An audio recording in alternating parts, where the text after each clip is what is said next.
সংস্কার না হয় ভোলা পৌরসভার ২০ কিলোমিটার সড়কের বেহাল দশা, দুর্ভোগে সাধারণ মানুষ।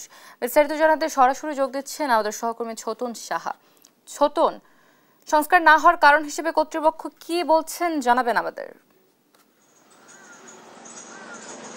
অতসী ভোলা পৌরসভা একটি শততম বর্ষের পুরনো পৌরসভা এবং এখানে আপনার সড়ক রয়েছে ৫৭ কিলোমিটার। তো এর মধ্যে বর্তমানে ২০ কিলোমিটার সড়কের কিন্তু অনেকটাই বেহাল দশা, যে কারণে যানবাহন চলাচল এবং পথচারীদের মারাত্মক দুর্ভোগ পোহাতে হচ্ছে। এবং এ কারণে এটি বলা যায় যে প্রায় ৮-১০ বছর ধরে এই সড়কগুলোর এই বেহাল দশায় পরিণত হওয়ার ফলে ছোট বড় দুর্ঘটনা ঘটছে এবং জীর্ণ সড়কে যে ধুলোবালি উঠছে এতে জনস্বাস্থ্য অনেকটাই হুমকির মুখে পড়েছে। আমরা পরিবহন শ্রমিকদের সাথে কথা বলেছি, পৌরবাসীর সাথে কথা বলেছি, তারা আসলে এতটাই দুর্ভোগে পড়েছেন যে তারা বলছিলেন এই দুর্ভোগ থেকে তারা উত্তরণ চান। তো আমরা পৌর প্রশাসকের সাথে কথা বলেছি এবং তাদের কাছ থেকে জানার চেষ্টা করেছি যেটি সংস্কারের ব্যাপারে তাদের কোনো উদ্যোগ রয়েছে কিনা।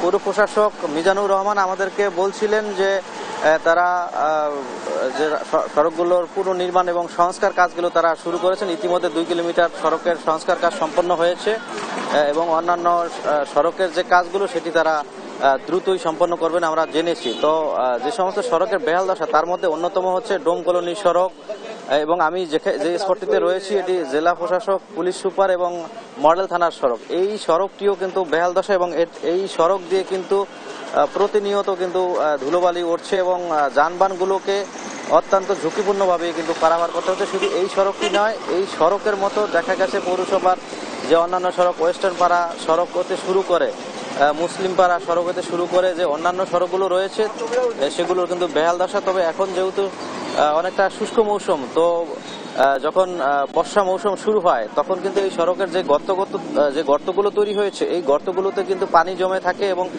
পানি জমার ফলে কিন্তু আরো বেশি দুর্ভোগের মাত্রা বেড়ে যায়, এমনটি আমরা পৌরবাসীর সাথে কথা বলে জেনেছি। এবং যারা এই পরিবহন শ্রমিক রয়েছেন তারা বলছিলেন যে এই সড়কগুলো জীর্ণদশা থাকার কারণে প্রায় দুর্ঘটনা ঘটছে, সড়কের মাঝে বিকল হয়ে পড়ছে পরিবহনগুলো, এমনটি আমরা জেনেছি। এবং এটি ছিল আমার কাছে ভোলা পৌরসভার যে সড়কগুলোর জীর্ণদশায় পরিণত হয়েছে সংস্কারের অভাবে তা নিয়ে সর্বশেষ তথ্য। অতসী।